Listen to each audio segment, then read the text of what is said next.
यही रिक्शा हमारा काम है और यही रिक्शा मेरी फैमिली है। एक आदमी को तो देखा कि गद्दी पर पैर रख के और सीट पर सर रख के वो सो रहा था। लोग बड़े आसानी से ये कह देते हैं, अरे मुफ्ती साहब बहुत शोबाजी चल रही है।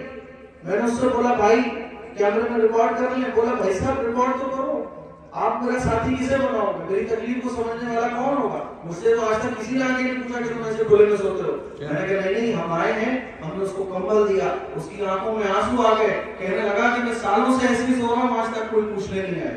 बहुत आसान होता है ये कहना कि साहब दिखा के मदद की जा रही है। अरे भाई हम गिफ्ट दे रहे हैं, ये लोगों का प्यार है। आंखों में अगर लोगों का दर्द होगा, दिलों में अगर दिलों को समझने वाला दर्द होगा और वो एहसास जिसके अंदर होगा, उसके कमेंट और उसकी बातें ये नहीं हुआ करती, बल्कि वो लोगों के पास जाकर उनका सहारा बनता है।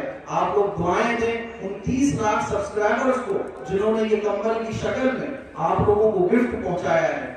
ऐसे आंखों में आंसू हमने बहुत देखे हैं, टूटे हुए दिल हमने बहुत देखे हैं। रात का 1:30 बज रहा था जब हम अपनी टीम के साथ गश्त कर रहे थे। एक 60 साल की बूढ़ी माँ जिसके पैरों में चप्पल नहीं थी, तो हमने रुक के पूछा, दादी अम्मा क्या बात है, चप्पल नहीं है तुम्हारे पैरों में? कहने लगी, बेटा चप्पल टूट गई। तो मैंने उसे अपने जूते उतार के दिए, चचा ने अपनी चप्पल उतार कर दी और हमारे नौजवान साथियों में से कई लोगों ने अपनी चप्पल उतार कर दी। जिसकी चप्पल उसको फिट आ गई वो चप्पल हमने उसको दे दी और कंबल भी दिया। सोचो जरा कि जनवरी की ठंड में वो बूढ़ी औरत 1 किलोमीटर दूर से पैदल चलकर आ रही थी। कई गाड़ी वाले भी उसके पास से गुजरे होंगे, लेकिन किसी ने उसके दर्द को नहीं समझा। हमने उसके दर्द को समझा और वो तन्हा बूढ़ी औरत के साथ हजारों हाथ उसके हाथों में दे दिए। सोशल मीडिया पर दिखाने का मकसद ये नहीं होता कि हम कोई व्यूज चाह रहे हो, बल्कि सोशल मीडिया पर दिखाने का मकसद ये होता है कि उस तन्हा हाथों में हमने लाखों हाथ दे दिए। इसका हाथ हम लोग, किसी ने उसको माँ बनाया, किसी ने उसको बेटा, किसी ने उसको अपनी दादी बनाया, किसी ने उसको अपनी नानी बनाया। ऐसे हजारों हाथ उस बूढ़ी औरत के पास आ गए। ये हमारी सोसाइटी के काम है। अब देखने वाले की नजरों में अगर खोट हो, देखने वाले के दिल में अगर हसद हो, तो फिर उसको ये लगेगा सोशल मीडिया पे ऐसे बहुत चलते हैं, तो देखो क्या हो रहा है, ये क्या हो रहा है।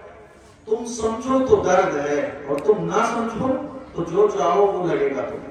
और प्रशासन का हम बहुत शुक्रिया अदा करते हैं कि वो इन कामों में हमारे हमेशा साथ रहते हैं और माजरत चाहते हैं। हमारी बहनों को इतनी देर खड़ा होना पड़ रहा है, इसके लिए भी हम शर्मिंदा हैं, वरना हमने घरों में भी कंबल पहुंचाए हैं। लेकिन मेरी आजीज बहनों, ये हमारी मजबूरी है। हर चीज का एक नज्म होता है, उस नज्म के बगैर गाड़ी नहीं चल सकती। कंट्रोल पे भी लाइन लगानी पड़ती है, मजबूरी है। हम खुद भी अगर हॉस्पिटल जाते हैं तो हमें खुद नंबर लगाना पड़ता है, बगैर नंबर के तो कोई सॉल्यूशन ही नहीं है दुनिया के अंदर। तो थोड़ा सा सब्र और करें। बस हमारे बड़े अधिकारी जो आ रहे हैं, डीएम साहब, एसपी साहब और भी बड़े प्रशासन के लोग आएंगे, बस आखिरी है, वो आने के बाद ये कंबल का काम शुरू हो जाएगा और मुश्किल से आधा घंटा लगेगा कि पूरी गली साफ हो जाएगी। और फिर अगला नंबर शुकाबाद और आसपास के गांव देहात हैं। अब मैं बाबा जी से दरखास्त करूंगा कि कुछ बातें वो बोल दें।